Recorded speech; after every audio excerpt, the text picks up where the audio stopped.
nothing is permanent. Nothing is permanent. And a lot of times you have to learn to perform without motivation.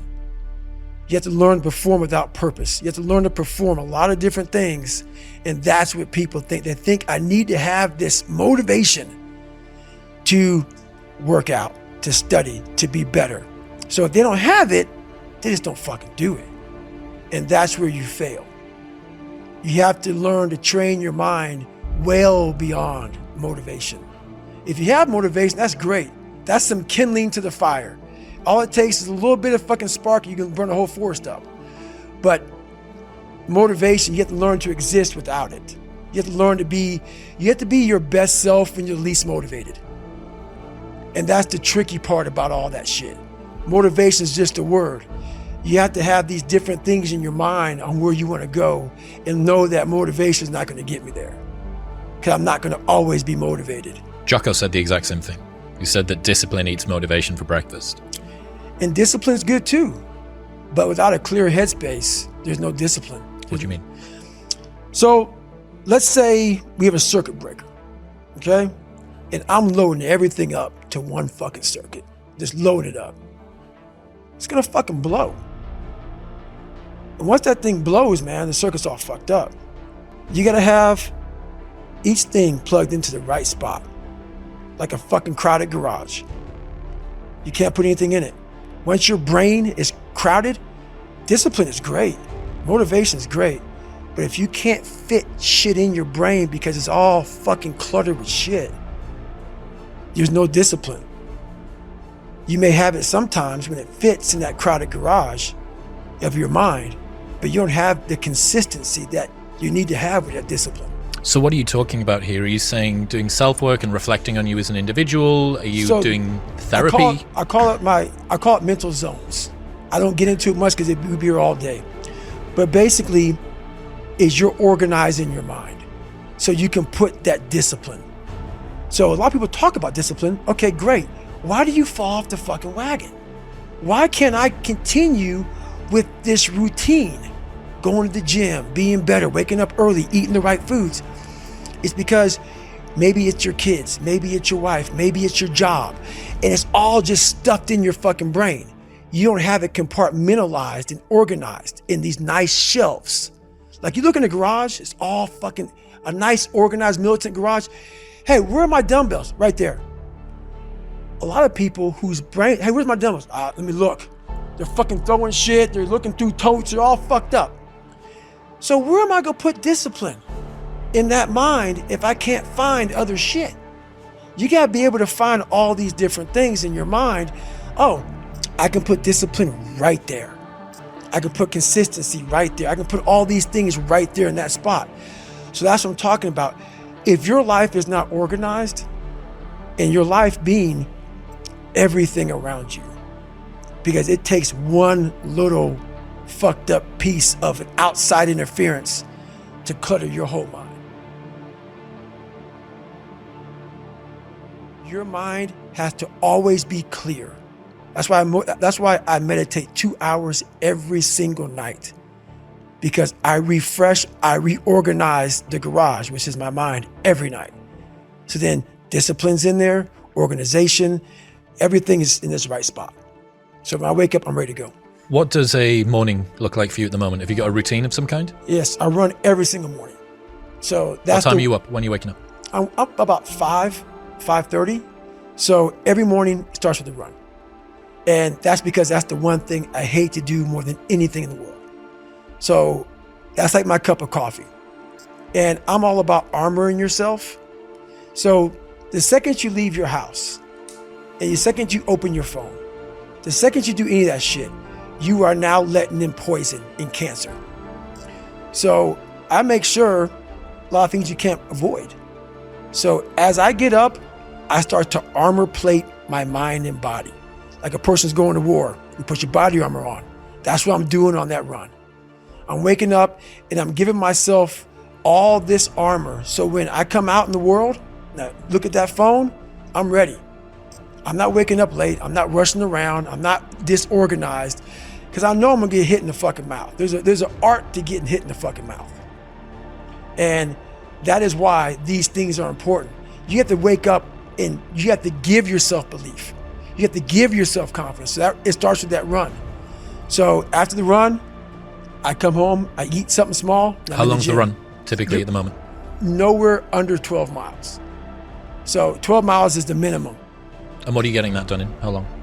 It depends. Right now I'm running heart rate. So I'm doing like 8:15s, 8:30s, because I'm retraining right now. Because what's that? Is that zone 2 for you? Zone 2. Yep. Because of the leg surgery I had.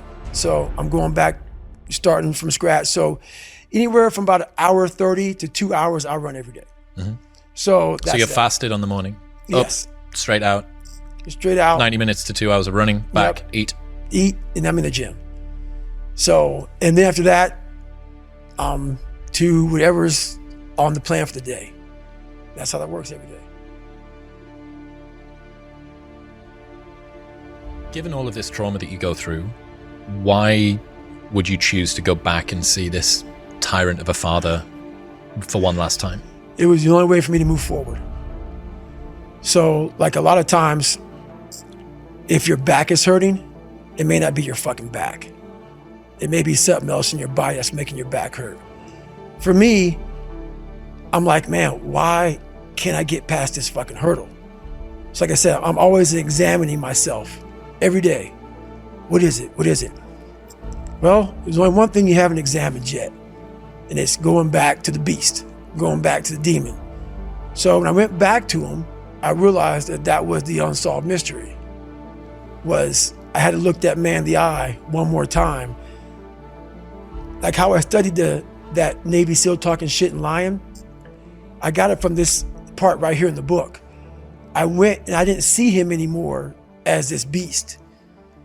I started doing research on him, found out that his dad used to beat him really bad. So his dad would put him in front of a furnace, open the furnace up with the flames coming out, and put him right in front of it, have him bare butt naked, and he would whip the shit out of him. And the whole idea of that is if you move, you're gonna get burned. So stay right here and take your fucking beating. So what happened with him, those demons from his father went to my father, and he tried to transfer them over to me. I had to understand who my father was, understand where he came from, understand why were you so fucking brutal to us. I got my answers. Took those answers and made myself better from the answers about him.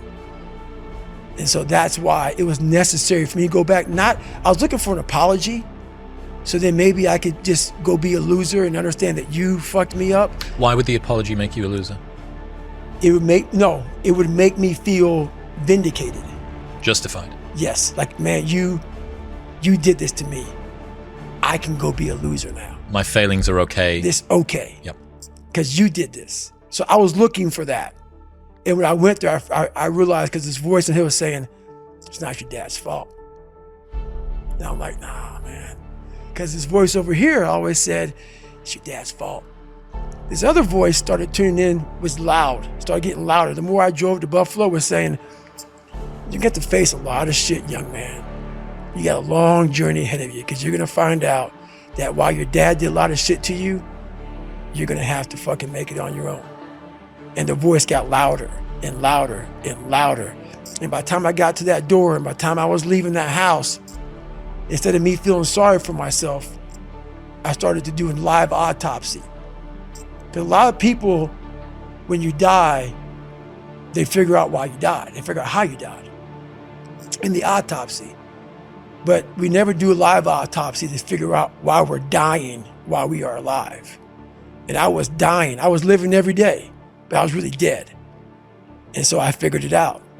And once I figured it out, I was able to reborn. I was able to be reborn.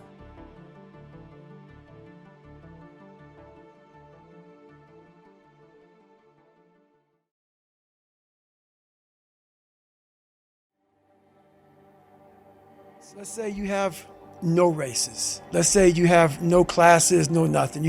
There's no purpose in your life. You know, people need to have purpose to get up. They need purpose to perform. You need to get to a point in your life where there's nothing on the docket. There's no 5K, there's no There's no, I'm going to get into school to be this or that and still perform to the highest level. Because what people don't get is one day that thing's going to come up. And if you're not constantly performing without purpose, you're not going to be ready when the time comes. It's this magical thing, purpose, that we're all looking for. But what's funny about it all is that we need these things to perform. But we don't take a second to realize the purpose is always there. The purpose never leaves us because the very purpose is you. You are always the purpose. There may be another purpose, like being a SEAL or going to college or whatever, but the main purpose in life is you. So if you wake up in the morning and you don't want to do something, you don't care enough about yourself. And that's what you need to really research is, man, why am I not doing this for myself? Because that is the number one purpose in life, is to better oneself. So that's the only purpose I fucking need. So the reason I get up every day, even though there's no race or there's no school or there's nothing in front of me, is because I have pride in myself. But where do you go to? You wake up on a morning, it's cold, it's wet, it's dark, you've got no cartilage in your knee, you've got shitty shorts, whatever it is that's the issue today. Keep talking. You've got these problems, right? I need you to keep talking about what you were just saying. It's warm on the couch. That's Your it. missus says stay in That's bed. it. It's comfy, That's it's cozy. That's You've got it. work later on. You had an argument last night. You're slightly it. hungover. Because I know every motherfucker ain't gonna do what I'm gonna do. So this is how you level up. That's how you level up. I know there's a whole bunch of people with that right there. That fires me up. That makes me fucking happy, what you just said. That brings joy to my life right there. Why? Because I know there's so many people that have the ability and just refuse to get off that couch. Refuse to study a few more hours. Refuse to go deeper, to go further. And that's where I gain the advantage. It's so easy to be great nowadays, my friend, because most people are weak. Most people don't want to go to that extra mile. Most people don't want to find that extra because it sucks. It's miserable. It's lonely. You talk about that you were kind of, lonely by yourself. I was the same way. And that used to hurt me growing up. Now I fucking thrive in that shit. That's the only place to be. I think that comes from overcoming. A lot of people, wonder, how did you become this? How did you become so vulnerable? How are you doing a podcast now when you were this kid? You overcame things. You fought them. And now this is what happens. This is on the other side of overcoming. You become very, very powerful when you overcome yourself. All those things you once cowered from, you were afraid of, when you face them eye to eye every day, you now become a person who has a great podcast. Let's say that there's someone listening who resonates with what you're talking about. They've been through trauma, they've been through hard times, but they keep breaking promises to themselves and they're struggling to get off the couch and they're having a pity party. How can they stop feeling sorry for themselves? That's a difficult one because you have to want it. You have to want to be better. And it starts off with, you have to have pride in yourself. You have to have pride in yourself. You have to have, there's something about you, whether it's your last name, whether it's just the smallest thing, you have to be proud of yourself. And if you have no pride in yourself, I can't give it to you. Because you're always going to compromise. You're always going to fold. Always. I'm very proud of myself. That's why when people said, no way you can do better than Can't Hurt Me. Roger that. We'll fucking see. It's that pride that wakes you up. Now I'm not talking about bad pride. The attention to detail for the human being I want to do. I call this thing, like, I want to be the standard. I want to be that guy. Like, every place I went in the military, there was this ethos about how this place is, how we're going to live, how we're going to represent ourselves. And I walked around and I saw that most people didn't live up to that ethos. Like, if you go to whatever company, they had this mission statement on how we want to run our company. I made one for myself on how I want to be. And that is why if people can make up a mission statement, an ethos in which they want to live by, and every morning you wake up, you hold yourself accountable to that mission, not a company's, your own. Make up your own mission statement. What do you want to be in life?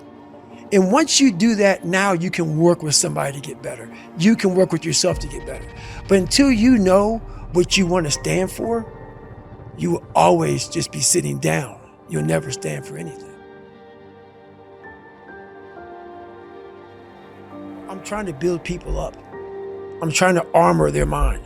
I'm trying to get them the belief. Because this world we live in is tough. It's tough. It will beat you down. The world and the life that we live in is the ultimate competitor. It will try to take you out. It will find your weakness and it will fucking just hammer you. It's like a personal curse. 100%.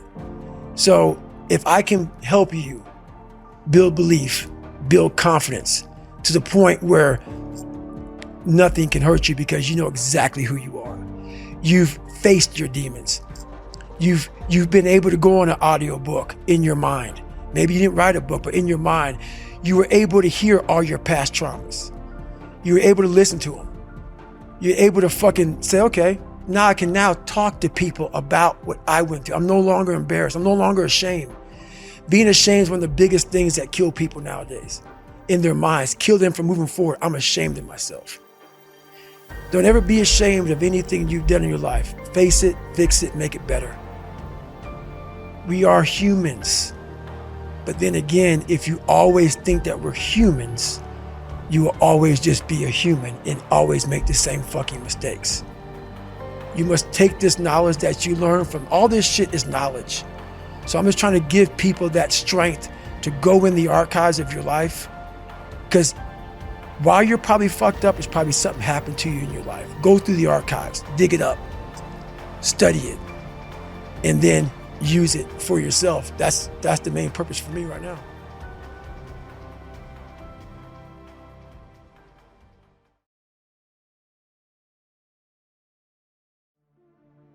There's this quote from one of my friends, Alex Hormozy, that says, "You don't become confident by shouting affirmations in the mirror, but by having a stack of undeniable proof that you are who you say you are.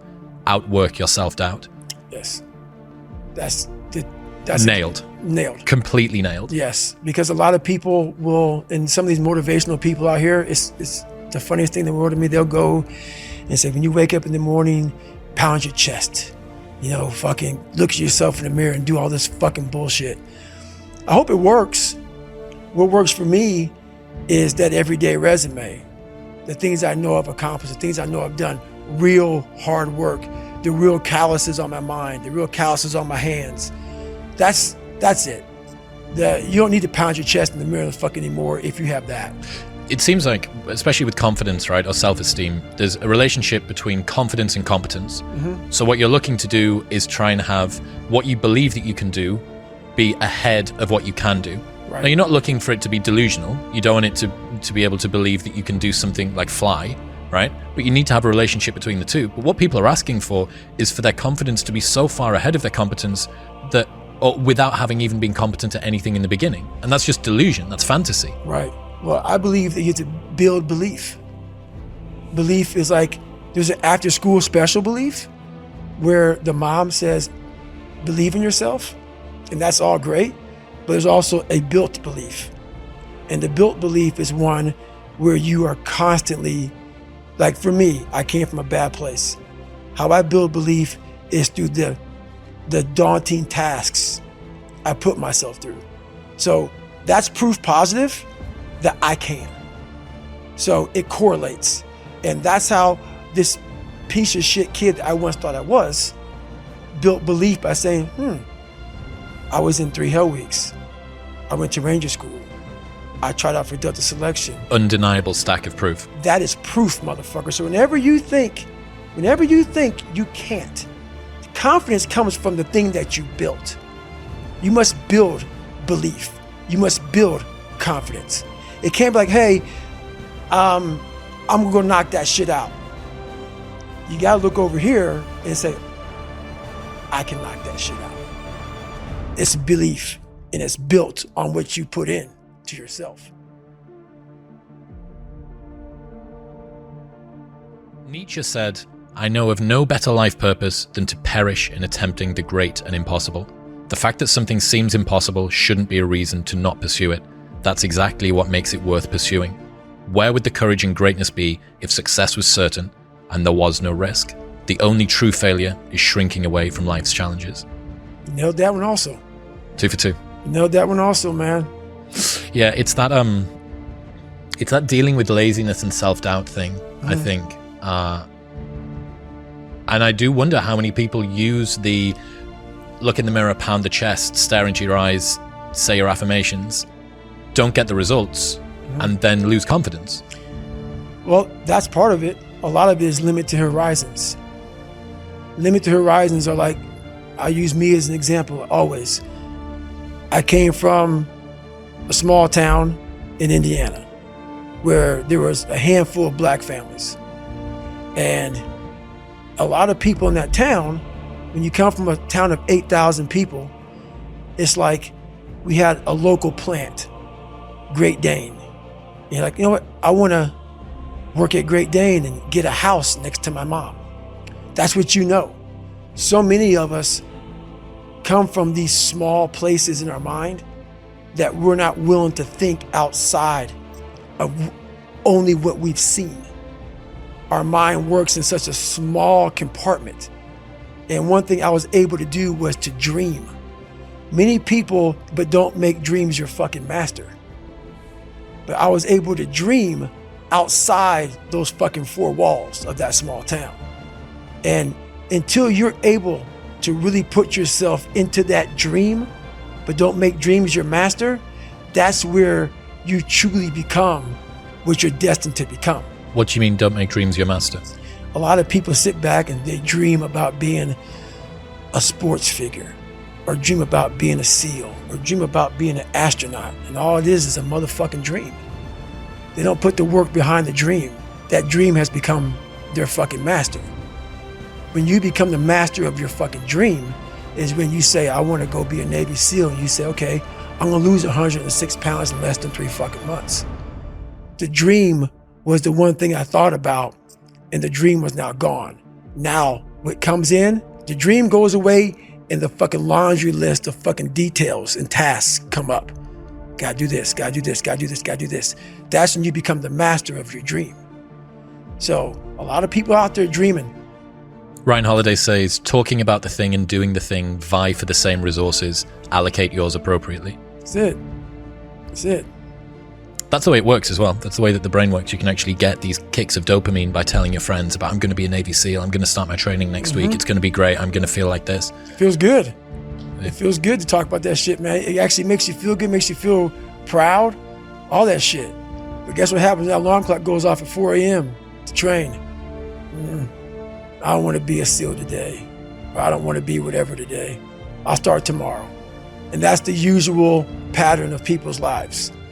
That's why I talk about clearing out the mind. Until you really want to do something, you're always going to be a talker. You're always going to run your fucking mouth.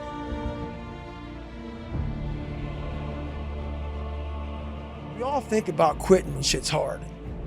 But what you have to do in that 1 second is hard to process information during pain. Because that pain takes over and you can't think rationally. You're thinking about fight or flight, save yourself. That's not a rational thought.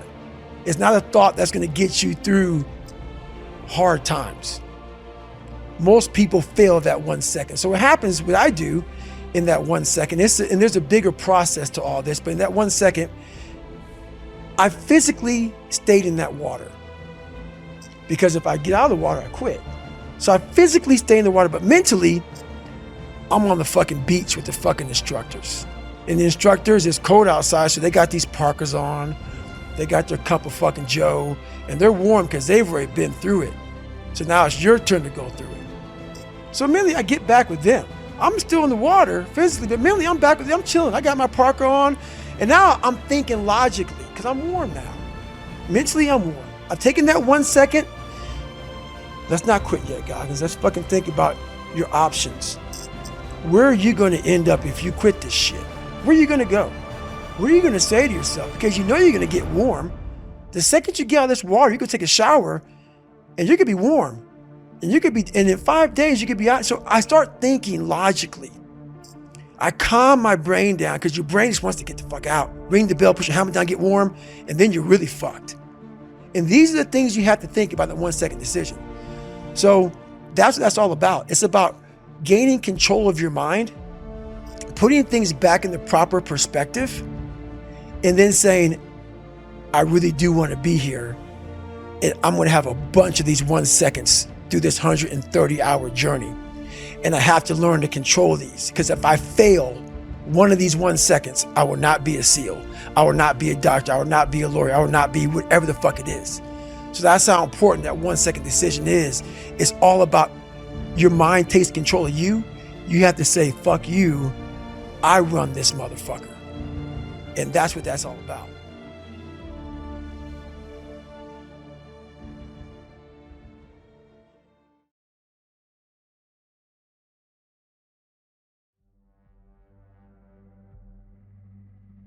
I would always half-ass my work. And Sergeant Jack would always say, you know what, you're gonna get it, you're gonna do it until it's done right. So I got tired of continuously trying to get this white wall, this tiny little white wall on this black tire completely done. And then when I started realizing I'm wasting my time, just fucking get it done, or I'm gonna be out here in this fucking garage all day and night into the next day and night. And I said, you know what? Then when I started doing it the right time, first time, every time, Sergeant Jack never gave me hey, good job. He never said that. But I started knowing that I was doing good work, because I wasn't doing it 20 times. I was doing it once. And then I started being my God, this feels fucking good. It feels fucking good to fucking get a job, have a task, and put my all into that task, and then be able to move on to the next task because I completed that task to the fullest and the greatest of my ability. And then that feeling just stuck with me, and I was like, okay, this is what I need every day in my life. I don't need someone to say, good job, David. I don't need a fucking pat on the back. Everything became internal. I started feeling this feeling I never had before. I thought I was a born loser. And just cleaning a tire and cleaning the car to the best of your ability changed everything. Raking the yard and not leaving one fucking leaf. Not one leaf. And then one would fall and I would get that one leaf. It just became something that was okay, I see dirt, don't pass the dirt, clean the dirt. It just started absorbing, and before you know it, man, it just morphed into a man that was we got to get it done regardless. What led to the creation of the Goggins alter ego? Well, discipline was huge, but then we always fall back on what's comfortable to us. What's comfortable for me was, if it's easy for me, I'm gonna do it. And so when I was going through pararescue training, I ran up against an obstacle that I didn't think I was gonna run up, and it was the water. I fucking hated the water. But I tried hard to get over that. And I would go to the pool and I would try, but my mind wasn't strong enough. David Goggins, even with all the discipline, I didn't have that next fucking level. When you're truly committed to something, not where you I wanna be a doctor, but when I run into this roadblock, I don't want to be a doctor. No, I'm going to be a doctor come hell and high water. I needed that kind of commitment. And David Goggins didn't know about that commitment. I knew how to wash a car. I knew how to clean a house. I knew how to, do all these manual labor jobs. But when it came down to true suffering, to the highest of suffering, I didn't have that next level of, all right, motherfucker, we have this next level. David Goggins wasn't enough. So I went into my mental lab and realized, but I want to be great, but I don't have greatness in me. So I had to create a motherfucker that was great. And in my mind, I'm really big on visualization. And people may think it's all kind of bullshit. Believe what the fuck you want. I don't give a shit. This is the true shit right here, man. I went in my mind, I said, okay, I want to look like this. I want to feel like this. And I want to have a mind that is fucking cast iron steel. That is fucking never dull. That is always fucking sharp. That was the biggest thing I wanted. I wanted to hit obstacles that fucked most people up, including myself, but I didn't waver. I didn't fear.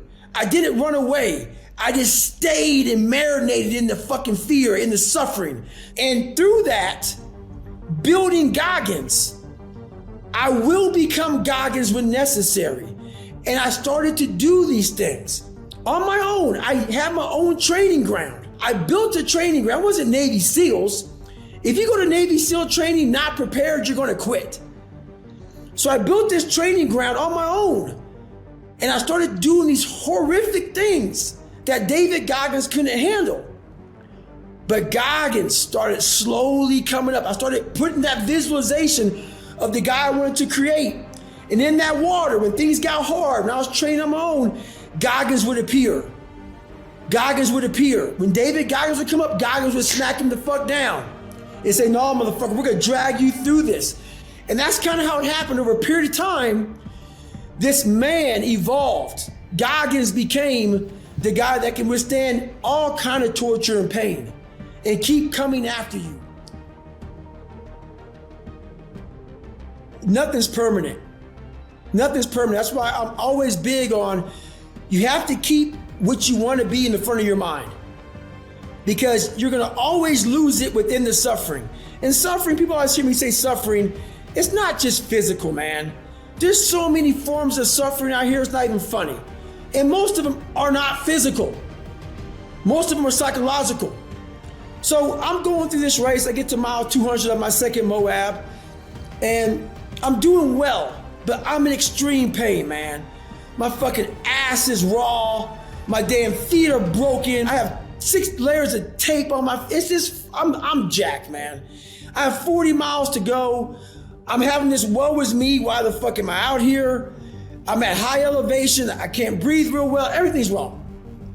So I'm with my pacer, his name is Mike, and I see this porta potty of sorts, and I'm like, I just need to get off the fucking course. So I lie to Mike, I'm like, hey man, I gotta go to the bathroom. And I go in this outdoor house, there's a bathroom in it. So I went in there, and I'm in there, and I'm thinking, I'm like, God man, I just wish I would fall into this fucking toilet. You know how like big sinkholes? I just wish I'd fall in there, man, and maybe I'll break my leg, or maybe something would happen where I can't finish the race. And as I'm talking to myself like this, out of nowhere, Goggins appears in my mind. He's like, man, are you really fucking talking like this, bro?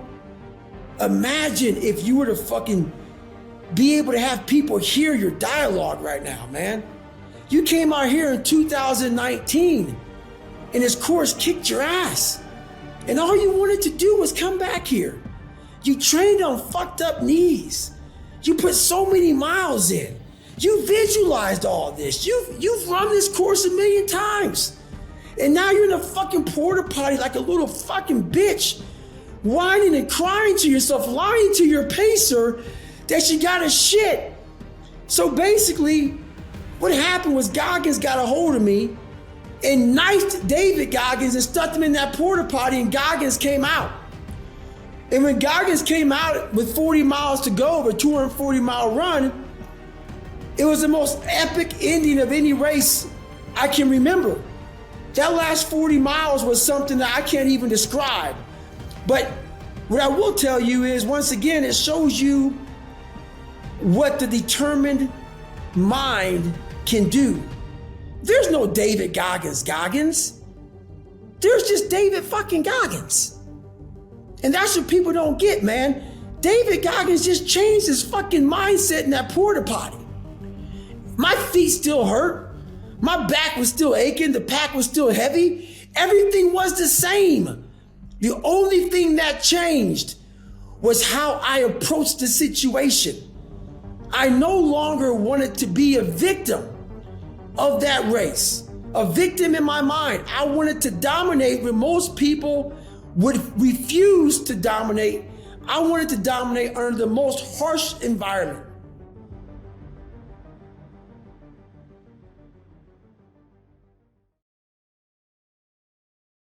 I'm not teaching good side of life. So I had to figure out a way when I came on in 2016 of teaching you what life really is for the majority of us is hell. And so while people love to show you the cars and the house and the vacations and shit, all that's good. All that's happy. I'm going to show you the side that I know most of you are going through. And people hide very well. I don't want to hide anymore. I hid for 24 fucking years. So that's why now when I told you, we can talk about whatever you want. Because as human beings, the first thing we have to learn, I also stuttered real bad growing up. So if you hear me stutter every now and then, it's because that was part of my life also. So it's funny, human beings want to show you the best side and they want to hide the worst side. For me, I'm going to teach you how to be vulnerable because that's the only way you fix yourself. You don't fix yourself by coming out here and me selling you some fucking books. That's why I don't have them. I forgot them. I'm glad people got something from the book. I want you to learn that the only way you grow is how to look at yourself and say, okay, like I did. Table longer than this. What the fuck I have to do to get somewhere? There was nothing good on there. Nothing. Yeah, I love playing basketball. I left that out. That's something I love to do. I don't care about that. That didn't make the fucking list. Because the list that I had to live by was the very list that was to get me at this table with you. To talk to you, to the normal human beings which I once was, about how you can get somewhere and how it looks. It looks very ugly. There's no fucking passion. There's no fucking motivation. There's no, oh my God, man, no.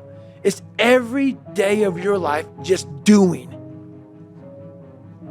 No passion, no discipline, no motivation. Yeah, all these words, I hate that so many people fucking use these words now because it's watered. It's someone sitting in a room by themselves and they figure themselves out and say, God, this is gonna fucking suck. Where's passion when you're 300 pounds? Where's the motivation when you can't read and write? Where is it? So how did this happen? I just fucking did. I just did. I said, maybe at the end of this journey, there'll be something there for me. If not, I can read. If not, I'm 185 fucking pounds. There's no magic potion. There's no, let me wake up and look at some shit. No, all those words are overused. They're bullshit. It's all bullshit. Just do. You're living. How do you want to live? How do you want to die? How do you want to fucking be remembered? That's it. That's it. Period. The word haunted is ringing in my head. Yep. I think it's such a powerful word. Yep. Because I was about to say, it seems like a huge part of your process, maybe the entire process, is it's all stick, no carrot. You know, you talk about the carrot, the positive thing, and then there's the stick, the thing you're trying to avoid. Yep. I feel like it's, the way it's landing for me is it's all stick and gas pedal. That's it. There's no carrot. You're not imagining, when I'm a paramedic, when the book is published. And obviously you set those goals and you make those targets. Yep. But it's all stick. All stick. No carrot. Think about that. I'm waking up right now studying like I have a test tomorrow. I already passed the fucking test. Think about that. Every day of my life. That's what I must do just to retain what I learned. 4 hours plus a day, I go through and do that.